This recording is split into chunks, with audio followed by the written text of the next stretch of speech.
오늘 말씀의 중요한 요절은 17절입니다. 이 말씀 다시 한 번만 우리 선포하고 우리 말씀 듣도록 하겠습니다. 시작. 쉬지 말고 기도하라.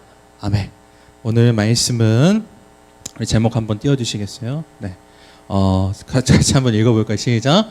지금 기도 생활을 시작해야 하는 세 가지 이유. 네, 오늘 설교의 제목입니다. 많은 분들이 저한테 물어봐요. 요즘에 계속 왜 맨날 세 가지냐? 뭐 네 가지도 있고 다섯 가지도 있고 한데 왜 맨날 세 가지냐 물어보더라고요. 그래서 제가 오늘 이 시간 말씀드리겠습니다. 네 가지, 다섯 가지가 되는 순간 설교 시간이 굉장히 길어집니다. 그렇기 때문에 우리는 세 가지만 나눠도 오늘 이 시간 충분할 줄로 믿습니다. 자, 다시 한번 제목 읽어볼까요? 시작. 지금 기도 생활을 시작해야 하는 세 가지 이유. 우리가 처음 예수님을 영접하고 그리고 성령을 선물로 받게 되죠. 성경에 분명히 나와 있습니다. 주 예수 그리스도를 주로 시인하는 모든 주님의 자녀들 가운데 성령을 뭘로 주셨다고요? 뭘로 주셨다고요? 선물로 주셨다. 뭐로 주셨다고요? 선물로 주셨다. 그렇기 때문에 우리는 주 예수 그리스도를 믿는 모든 자녀들은요, 성령님을 누구나 받을 수 있습니다. 너무나도 큰 은혜죠.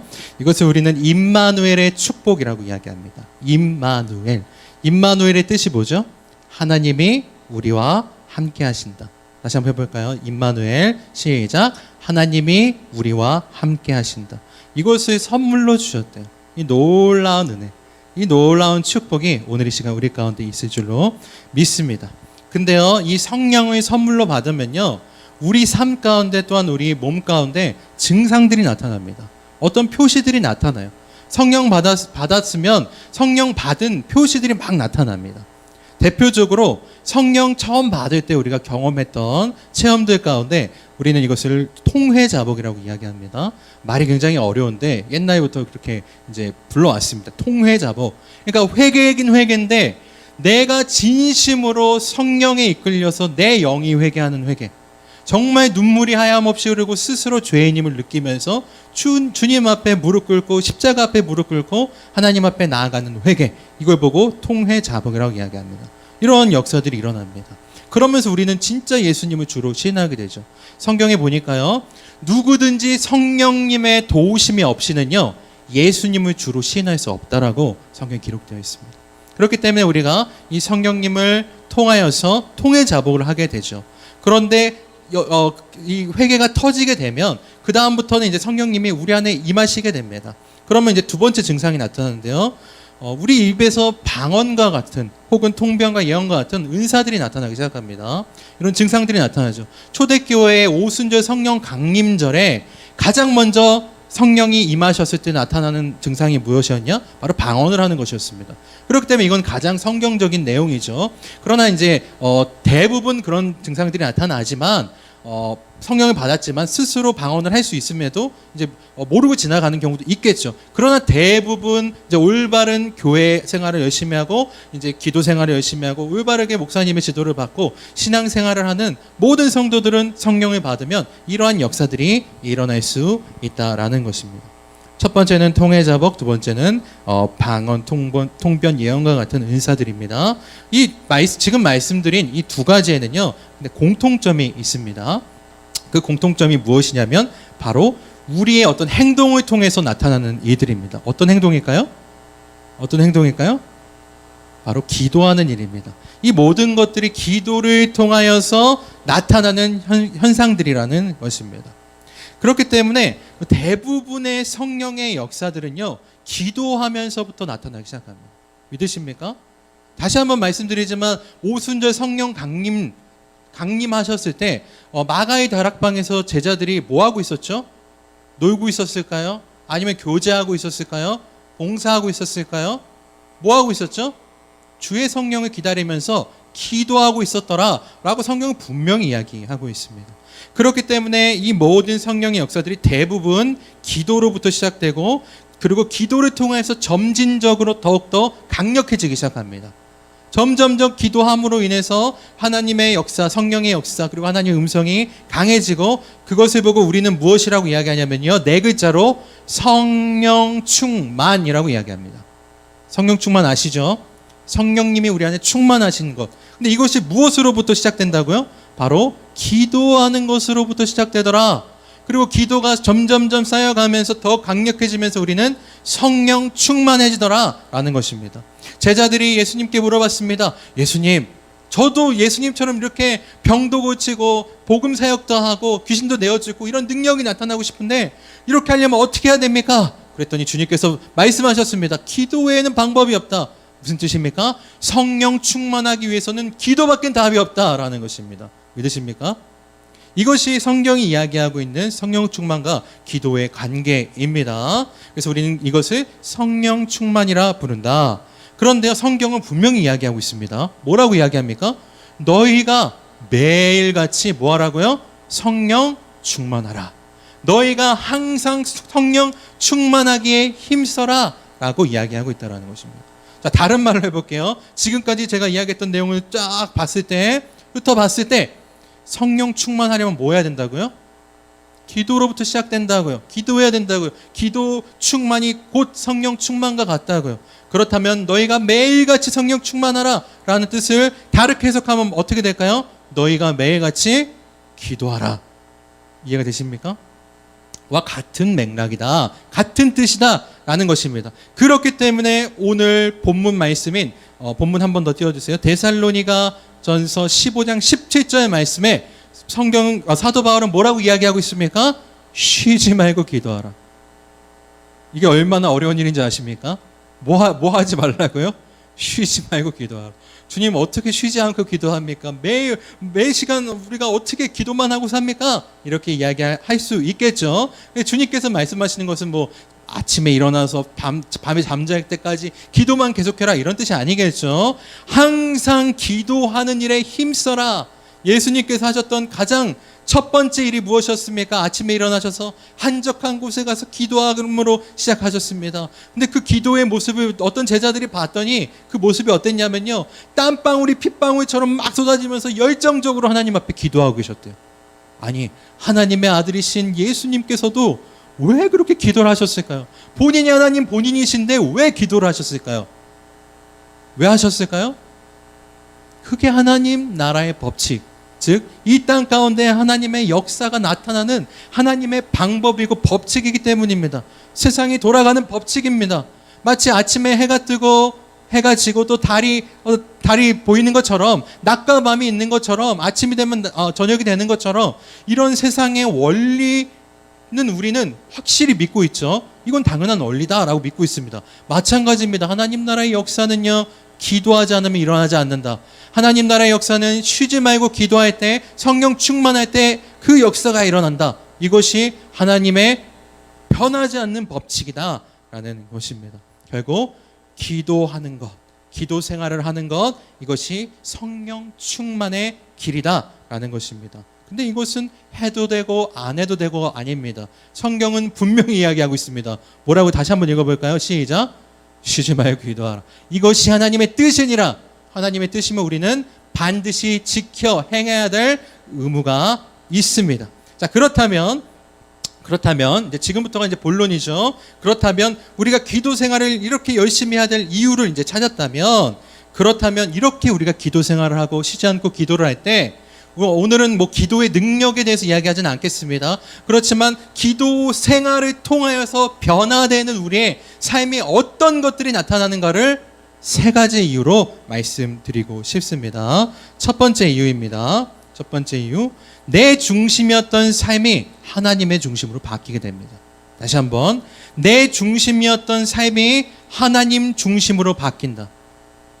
조금 더 자세히 이야기하면요, 자세히 이야기하자면 관점의 변화가 생기고요, 누가 주인인가가 확실하게 변화가 된다라는 것입니다. 우리 말씀 하나 같이 보도록 하겠습니다. 고린도전서 2장 11절 말씀입니다. 우리 같이 한번 읽을까요? 시작. 사람의 일을 사람의 속에 있는 영 외에 누가 알리요? 이와 같이 하나님의 일도 하나님의 영 외에는 아무도 알지 못하느니라. 자, 이 땅에서 하나님의 뜻을 가장 잘 아시는 분이 계시대요. 그게 누구라고요? 하나님의 영이신 성령님. 자, 내 마음을 가장 잘 알고 있는 것은 내 영이겠죠. 하나님의 마음을 가장 잘 아는 분도 바로 하나님의 영이신 성령님이시다. 그런데 그 성령님이 하나님 안에도 계시지만 우리에게 오셔서 우리 마음에 거하시니 어떻게 됩니까? 하나님의 마음을 우리가 공유하게 되더라. 믿으십니까? 하나님의 마음을 알게 되더라 라는 것입니다. 그동안의 삶의 주인 중심은 나였습니다. 내가 생각하고 내가 옳다고 생각했던 그 삶의 방향을 쫓아 계획을 세우고 그동안 열심히 살아왔습니다. 그러다 보니 세상의 가장 지혜로운 방법들을 찾아 헤맸고요. 그리고 세상의 가치관, 세상의 이야기를 듣고 그것을 교육받으며 살아왔습니다. 그런데요, 기도 생활이 시작되면서 성령님께서 하나님의 마음을 부어주시기 시작합니다. 그러자 우리가 하나님의 뜻을 깨닫게 됩니다. 어떤 변화가 일어나냐면요, 어느 순간에 내 뜻, 내 의지, 내가 원하는 것보다 하나님의 뜻, 하나님이 원하시는 바가 더 중요해지더라 라는 것입니다. 그러니까 어느 순간부터 내가 기도를 하기 시작하면서부터 어떻게 됐냐면요, 예전에 주님을 잘 모르고 기도했을 때는, 성령을 잘 모르고 기도했을 때는, 하나님의 마음을 모르고 기도했을 때는 하나님 이거 주세요, 저거 주세요, 제가 오늘 이런 문제가 있고 앞으로 이런 걸 해야 되는데, 모든 중심이 내가 필요한, 내가 원하는, 내가 하는 방향에 하나님을 도와주시는 분, 서포터 정도로 생각했다라는 것이죠. 그런데 성령 받고 기도 생활을 시작하고 성령 충만하니까요, 그게 아니더라. 하나님의 뜻을 알려주시옵소서. 내가 그 일에 동참하고 싶습니다. 하나님이 메인이 되시고 내가 주님을 돕는 주님의 종이 되더라 라는 것입니다. 그러니까 기도할 때 어떻게 바뀝니까? 하나님의 뜻을 말씀하여 주시옵소서. 하나님의 뜻을 알려주시면 제가 순종하겠습니다. 인생에 풀리지 않는 이 문제들 가운데 하나님의 뜻을 알고 싶습니다. 세상의 이야기들 말고요, 주님의 뜻을 알고 싶습니다. 이렇게 기도가 바뀌더라 라는 것입니다. 놀라운 변화죠. 결국 무슨 뜻입니까? 내 안에 내 삶의 주인이 나에서 하나님으로 바뀌더라. 그러니까 이제 관점이 바뀌기 시작해요. 세상을 바라볼 때는요, 내가 경험하고 느끼고 생각했던 그 삶의 경험을 통한, 교육을 통한 가치관으로 세상을 막 바라봤습니다. 그러나 어느 순간부터 하나님의 마음이 내 안에 오니까요, 하나님의 관점으로 세상을 바라보는데요, 그동안 보이지 않던 것들이 막 보이기 시작합니다. 하나님의 관심은 여기 있었던 게 아니고, 내 관심은 여기 있었지만 하나님의 관심은 여기 있었던 것이 아니고 이곳에 있었구나. 그렇다면 내가 하나님과 동일한 마음을 갖고 하나님의 뜻을 따라 내가 이것을 선택하겠습니다. 이렇게 삶이 변하더라라는 것입니다. 이러니 삶이 안 바뀌겠습니까? 당연히 바뀌겠죠. 많은 학자들이 구원을 받은 다음에 삶의 문제에 대해서 고민합니다. 왜 이렇게 삶이 변하지 않고 구원받은 믿음의 사람들이 이렇게 삶이 무너져 있습니까? 더 성화되고 거룩해져야 되는데 왜 그럽니까? 많은 학문적으로 많은 이유들을 찾아 헤매죠. 논리적으로 찾아 헤매죠. 그러나 분명히 이야기하고 있습니다. 성경은 그 안에 성령님의 이 성령 충만함, 기도 생활의 능력에 대해서 그들은 모르고 있더라. 성령 충만함으로 인해서 변화되는 이 영적인 것들을 학문적으로 글씨로 풀어낼 수가 없다라는 것입니다. 그러나 우리는 모두가 알고 있습니다. 왜냐? 직접 겪고 체험했기 때문에. 결국 우리는 하나님의 동역자로 변화되었고요. 결국 이것을 보고 우리는 성도, 그리고 하나님의 자녀가 되었다라고 이야기하게 되는 것입니다. 이것이 첫 번째 변화의 내용입니다. 두 번째입니다. 내가 원하는 기도에서 하나님이 시키시는 기도로 변화되었다. 아까도 잠깐 말씀드렸지만 이게 두 번째 이유입니다. 다시 한번, 내가 원하는 기도에서 하나님이 원하시는 기도로 변화되었다. 로마서 8장 26절 말씀 같이 읽겠습니다. 시작. 이와 같이 성령도 우리의 연약함을 도우시나니 기도할 바를 알지 못하나 오직 성령이 말할 수 없는 탄식으로 우리를 위하여 친히 간구하시느니라. 자, 그러면 이런 질문을 하게 됩니다. 내가 예수님 믿고 성령도 받았고 이제 기도를 하려고 하는데 어떤 기도해야 됩니까? 제가 성령님을 잘 알고 그분을 모셔드리기 전에는 그냥 내가 머릿속에 생각나는 기도만 하다 보니까 하루에 5분, 10분 기도하는 게 왜 이렇게 긴지, 한 10분 지났나 눈 떠보면 1분밖에 지나지 않았습니다. 한 30분 지났나 눈을 떠보니 아직 5분도 지나지 않았습니다. 더 이상 할 기도가 없어요. 이런 삶에서 성령 받고 변화되니까요, 어떻게 됩니까? 말할 바를 알지 못하나 기도할 바를 우리는 알지 못합니다. 그런데 오직 성령이 말할 수 없는 탄식으로, 여기서 말할 수 없는 탄식은 무엇일까요? 성령께서 주시는 감동이겠죠. 로에마의 음성이겠죠. 말할 수 없는 탄식으로 우리를 위하여 친히 구할 바를 인도하시느니라. 그러니까 기도를 하다 보면요, 처음에 눈을 감고 내가 회개하고 기도를 시작했으면요, 어느 순간에 성령님의 도우심을 받기 시작하면요, 주님께서 나의 기도를 막 이끌어 가세요. 내가 알지 못했던 세계로 나를 막 이끌어 가십니다. 나는 오늘 이 기도를 하려고 온 게 아니에요, 주님. 나는 오늘 이 문제 때문에 지금 기도하러 왔는데 왜 자꾸 이 기도를 시키십니까? 라는 고백이 나올 수밖에 없다라는 것입니다. 내 필요와 욕심을 위해 구하던 기도의 제목들이 성령님이 말할 수 없는 탄식으로 그분이 원하시는 기도를 하다 보니까 어느샌가 뭘 하고 있냐면요, 다른 사람을 위하여, 다른 일들을 위하여 하나님이 더 중요하다라고 이야기하시는 그 내용들을 향하여 기도를 하고 있더라. 이것을 우리는 네 글자로 중보기도라고 부릅니다. 믿으십니까? 중보기도. 중보기도의 시작은 예수님이 하시는 것입니다. 어떤 사람들은 중보기도는 예수님만 하시는 거기 때문에 우리가 그런 말을 쓰면 안 돼 라고 이야기하지만 저는 동의하지 않습니다. 주님이 하신 것을 우리가 따라하는 것, 그것이 바로 우리가 주님을 닮는 길이거든요. 그러니까 주님께서 저 하늘 보좌 우편에서 우리를 위해 중보하실 때 그 기도의 마음을 받아 지금 예수님께서 원하시는 기도를 같이 하는 것, 이것이 바로 중보기도에 포함이 된다는 것입니다. 그러니까 갑자기 어느 날 기도하는데 새벽에 하나님 오늘 너무 힘들어요. 오늘 좀 기도 쉬면 안 될까요? 몸이 너무 힘들고 지칩니다. 라고 하는데 하나님께서 강하게 마음을 주십니다. 그럼 막 기도를 하다 보면요, 아니나 다를까 누군가를 위해서 열심히 기도하고 있습니다. 지금 우리 교회 성도들 중에 누군가를 위해서 너무 열심히 기도하고 있습니다. 막 눈물을 흘리면서 기도하고 있습니다. 그래서 나중에 알고 보니까 그 성도님이 너무나도 지금 어려운 환경 가운데 처해 있고 뭐 엄청난 문제들 가운데 있기에 하나님께서 기도를 시키더라. 또 교회에 어떤 문제가 있습니다. 아니면 국가적으로 어떤 문제가 있습니다. 아니면 우리 삶 가운데, 우리 가정 가운데, 친척 가운데, 혹은 친구들 가운데, 내가 아는 지인들 가운데 이유 없이 하나님께서 막 기도를 시키십니다. 근데 그만하고 싶어도 이 마음이 불편해요. 그만하면 이게 또 그만하고 싶은데 아니야, 불편합니다. 왜? 성경님께서 교회에서 말할 수 없는 탄식으로 우리한테 막 푸시하시는데 우리가 어떻게 거절합니까? 그죠?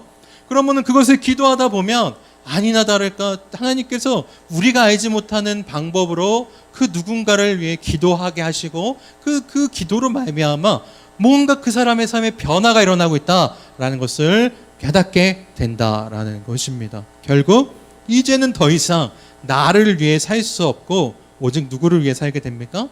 하나님을 위해 살게 되더라. 이것이 두 번째 우리가 기도 생활을 시작했을 때 나타나는 변화입니다.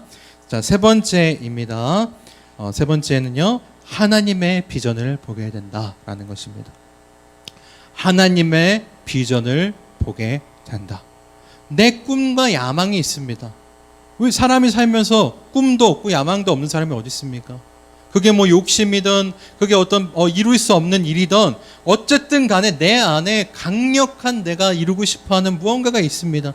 그것이 뭐 사회에서 성공하는 것일 수도 있고요, 돈을 많이 버는 것일 수도 있고요, 아니면 안정된 삶, 아니면은 이 불안한 세상 가운데서 하나님의 지켜주심으로 평안한 삶을 사는 것, 뭐 이런 다양한 우리의 그 마음들, 야망들, 꿈들이 있습니다.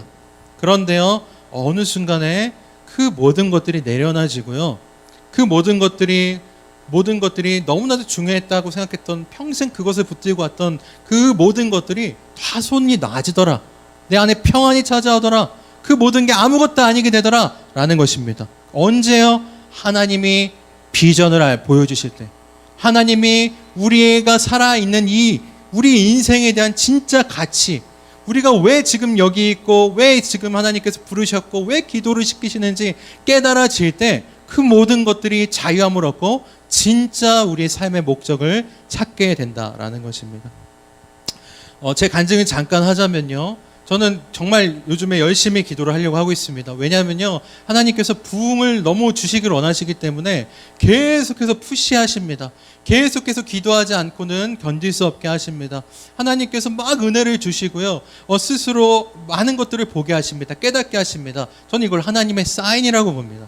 인생에 몇 번 되지 않지만요, 하나님이 강력하게 사인해 주실 때가 있어요. 그때는 무조건 순종해야 돼요. 그때는 막 뺀질뺀질 내 하고 싶은 삶을 살면 큰일 납니다. 근데 하나님이 사인을 주셨을 때 순종하고 기도를 합니다. 그래서 막 기도를 열심히 이제 하려고 노력합니다. 하루의 대부분을 다 기도 시간을 쏟으려고 노력합니다. 하루의 대부분을 기도하고 찬양하고 예배하고 하는 일을 혼자서 혼자 드리는 그 예배, 혼자 드리는 찬양, 혼자 드리는 그 기도, 이것에 대해서 굉장히 초점을 맞춰놓고 살아가고 있습니다. 그 어떤 때보다 열정적으로 기도를 하고 있는데요. 어느 날인가요? 얼마 되지 않았는데 어느 날 혼자 또 교회에 나와서 열심히 저는 흔히 그냥 프리워십이라고 부르는데 막 찬양도 하고 기도도 하고 막 여러 가지로 하나님과 교제하면서 시간을 보냅니다.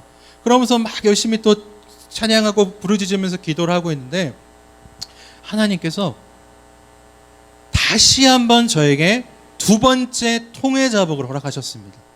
사실 이 처음 예수님 만나고 제가 제 진로를 놓고 고민하던 19살에 정말 하나님 만나고 성령 받고 통회 자복하며 주님 뜻대로 살겠습니다 결단하고 눈물을 흘렸던 그 시간이 있었고, 점점점 지나오면서 많은 일들이 있었죠. 사역도 하고 신학교도 들어가고 또 신대원도 졸업하게 되고 또 찬양 사역자로서 뭐 음반도 내게 되고 그러면서 순회 사역도 하다가 그리고 교회 사역도 열심히 하고 이러고 있는데 어느 순간에 느낀 것은 뭐냐면요, 뭔가 이 내 안에 점점점 메말라가는 그 하나님의 은혜들, 이런 걸 느끼게 됩니다.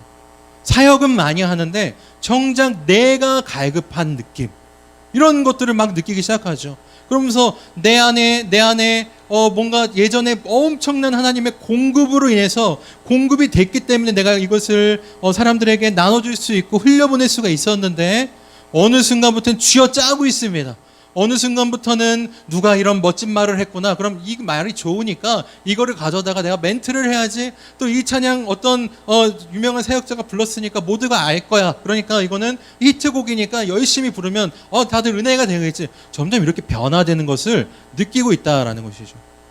기도를 안 한 건 아닙니다. 그러나 점점 기도의 시간들이 줄어들고 바쁘다는 핑계로 오히려 관계자들을 만나서 그분들과 사역을 기획하고 이런 일에 더 힘을 쓰다 보니까 메말라 가더라. 너무나도 이게 마음이 이제 완전히 메마르고 나면요, 어느 순간 감각이 없어질 때가 있습니다. 영적으로 막 갈급한데요, 갈급함이 더하여져서 너무 심각해지면요, 어느 순간에 멍해집니다. 아무 감각이 없어요. 은혜 받은 기억이 나지도 않아요. 어떤 예배를 가도 은혜를 받지 못해요. 진짜 정말 은혜 받고 싶습니다 생각해도 어떤 설교를 들어도 어떤 찬양을 불러도 은혜가 되질 않아요. 그런 냉랭한 상태, 얼어붙었다라고 저는 표현합니다. 근데 기도를 시작하고 하나님 뜻 사인에 순종하여 막 기도를 하는데요, 갑자기 하나님이 주시는 그 놀라운 감동이 내 안에 차오르기 시작합니다. 막 눈물이 흐르기 시작하고요, 그냥 누가 시키지도 않았는데 눈물이 흐르면서 처음으로 했던 제 말이 기억이 납니다. 하나님, 뭐라고 했을까요? 뭐라고 제가 고백했을까요? 누가 시키지도 않았는데 찬양 부르다가, 하나님, 제가 잘못했습니다. 아니, 이 고백이 나오더라니까요. 나는 방금 전까지 이 교회 오기 전까지만 해도 기분이 좋았습니다. 열심히 내가 막 맛있는 커피도 마시면서 오늘도 기도해야지 이러고 왔는데, 갑자기 찬양을 부르는데 대번에 하나님이 감동하시고 마음에 너무나도 강력한 은혜를 부으시는데 처음 나왔던 말이 하나님 잘못했습니다 였다라는 것입니다. 그러면서 내 안에 회개가 시작됩니다. 하나님, 내 힘과 능력으로 하려 했던 모든 것들을 회개하며 내가 기도하지 않고 사역했던 모든 시간들이 너무나도 후회스럽습니다. 내가 조금 더 하나님 뜻을 알고 내가 조금 더 정말 성령 충만하여 그 자리에 섰다면 더 많은 영혼들에게 더 많은 하나님의 마음을 전할 수 있었을 텐데, 더 많은 사람들에게 찬양을 통하여서 또한 설교를 통하여서 정말 많은 사람들에게 더 그곳에 필요한 갈급한 영혼들을 살릴 수 있었을 텐데 기도하지 않았던 것 회개합니다. 용서합니다. 그러면서 1시간 반을 울었네요. 1시간 반을 막 울면서 땅을 치면서 땅이라고 하는 거 막 땅을 치면서 정말 정말 하나님의 그 은혜 가운데 회개가 이루어졌다라는 것입니다. 근데 그렇게 1시간 반을 울고 회개하고 내가 기억하지 못했던 그런 죄악들까지도 이건 죄라고 절대 생각할 수 없었던 그 모든 것도 하나님 앞에 다 회개하고 나니까요, 내 안에 새로운 은혜가 막 찾아오기 시작합니다. 따뜻했던 성령님의 그 은혜가 다시 회복되고요. 내 안에 텅 비어있던 그곳에 하나님의 은혜와 사랑으로 가득 채워지는데요. 와, 정말 이것이 하나님의 나라를 꿈꾸게 하시는구나. 이것이 하나님의 나라가 임했구나. 내가 회개라고 생각했던 그 회개들은 어찌 보면 그냥 공식처럼 했던 회개들이었습니다. 그러나 하나님이 시키시는 회개는 내 영혼의 회개더라. 내가 알지 못하는 부분까지도 내가 회개를 하고 있더라라는 것입니다. 그 은혜를 경험하고 나니까요, 하나님께서 그 다음부터 보여주시는 것이 있습니다. 그렇게 회개를 하고 다시 하나님 앞에 온전히 서겠습니다. 나를 사용하여 주시옵소서. 이렇게 고백을 했더니요, 주님께서 비전을 보게 하십니다. 내가 왜 지금 여기서 사역하고 있습니까? 지금 이 말씀과 성령교회에서 왜 사역하고 싶습니까? 솔직히 이야기하면요, 저는 나가고 싶었습니다. 훨씬 더 전부터 더 다른 사역지를 찾아서 저는 제 꿈은 순회 사역을 하는 겁니다. 교회들을 돌아다니면서 더 많이 말씀 전하고 하는 것이었습니다. 그냥 한 지역교회에 머물러 있는 것은 저는 원치 않았습니다. 근데 왜 이렇게 붙잡아 놓으십니까? 내가 그렇다고 해서 이런 얘기 하지 않겠습니다. 자, 그래서 어쨌든 왜 이렇게 나를 이곳에 붙들어 놓으셨습니까? 라고 했을 때 하나님께서 비전을 보여주시더라. 이전에 알지 못했던 내가 이곳에 있어야 될 이유, 내가 살아가는 이유, 나에게 하나님 은혜 주신 이유를 보여주시는데요, 그것은 바로 이 송도 땅 가운데, 지금 이 지역 가운데 하나님께서 제게 원하시는 바가 한 가지 있으셨다라는 것을 깨닫게 되었습니다. 보여주셨습니다. 그것이 무엇이냐? 바로 이 땅 가운데 예배를 세우는 것이었습니다. 예배를 세우는 게 단순히 그냥 예배를 드린다는 것이 아닙니다. 누구나 초급파적으로 누구나 언제든지 갈급한 영혼들이 와서 예배드리고 찬양하고 하나님 만나고 돌아갈 수 있는, 누구나 하나님이 어디 계십니까? 라고 이야기하는 사람들이 이 예배에 와서 하나님을 만나고 하나님이 여기 살아계십니다. 내가 하나님 뜻대로 살겠습니다. 변화되는 그런 예배를 세우는 것이다. 이것이 하나님 뜻이다. 라는 비전을 보게 되었다라는 것입니다. 단순히 교회를 뛰어넘는 것이죠. 그리고 전국에 있는 많은 기름 부음 받은 주님의 사역자들이 있습니다. 그분들과 함께 동역하여 이 땅 가운데 모든 사람들이 봤을 때, 아, 지금 저 송도 땅 가운데 예배의 불이 일어나구나, 저곳이 예배의 저 거룩한 임재가 있는 곳이구나 라고 하나님께서 쓰길 원하신다 라는 비전을 저에게 확 주시는데, 그때부터 다시 열정이 살아나기 시작합니다. 그때부터 다시 의욕이 살아나기 시작합니다. 그러면서 기도하기 시작합니다. 주님, 더 구체적인 것들을 보여주시옵소서 라고. 제가 이 얘기를 하는 이유가 무엇입니까? 기도 생활을 시작하고 진심으로 내가 원하던 그 하나님의 뜻을 알고 회개를 하고 나니까 내가 진짜 원하던 하나님의 뜻을 깨닫게 되더라. 즉 비전을 보여주시더라 라는 것입니다. 이전에 알지 못했던 내 인생의 가치와 목적을 이제서야 깨닫게 됩니다. 하나님께서 정말 내 인생을 하찮다 하지 않으시고 귀하게 여기시고 귀하게 쓰임받을 만한 가치가 있는 사람이라고 말씀해 주십니다. 너의 인생이 아무것도 아닌 것 같지만 내가 너를 태초부터 지금까지 예비하였고 준비하였고 앞으로 너의 인생 가운데 하나님이 너와 이렇게 함께하길 원하신다. 그러면서 내 안에 무너졌던 자존감들이 막 살아나기 시작합니다. 내 인생의 가치가 깨어나기 시작합니다. 그리고 나서 비로소 하나님의 나라가 심장에 내 마음 가운데 임하더라. 그 나라, 내가 주의 나라와 그의 나라와 그를 위하여 헌신하겠습니다. 이곳에 이 땅 가운데 오늘 이 예배로부터 그리고 내가 있는 그곳에서부터 하나님의 나라를 이루어가겠습니다. 내가 느낀 이 하나님의 나라 다시 회복하여 주심을 감사합니다. 이런 고백이 나오더라라는 것입니다. 오늘 세 가지를 이야기했죠. 내 중심이었던 삶이 하나님 중심으로 바뀐다. 두 번째, 내가 원하는 기도에서 하나님이 원하시는 기도로 변화된다. 그리고 세 번째, 내 꿈과 야망이 사라지고 하나님의 비전을 보게 되고 결국 하나님의 나라가 임하더라. 이것이 오늘 이 주제, 세 가지 주제의 내용이었습니다. 저는요, 그래서 이 기도를 이렇게 좀 표현했습니다. 정말 기도하는 것은 이건 제 표현입니다. 정말 하늘과 땅이 만나는 시간이다. 믿으십니까? 굉장히 또 좋은 노래로 만들 것 같은데 가사가 될 것 같은데, 기도하는 그 시간은요, 하늘과 땅이 만나는 시간입니다. 하나님과 우리가 하나 되는 시간. 조금 더 이야기하면 하나님의 심장과 내 심장이 만나 그 온기를 느끼는 시간이다. 저는 이렇게 표현하고 싶습니다.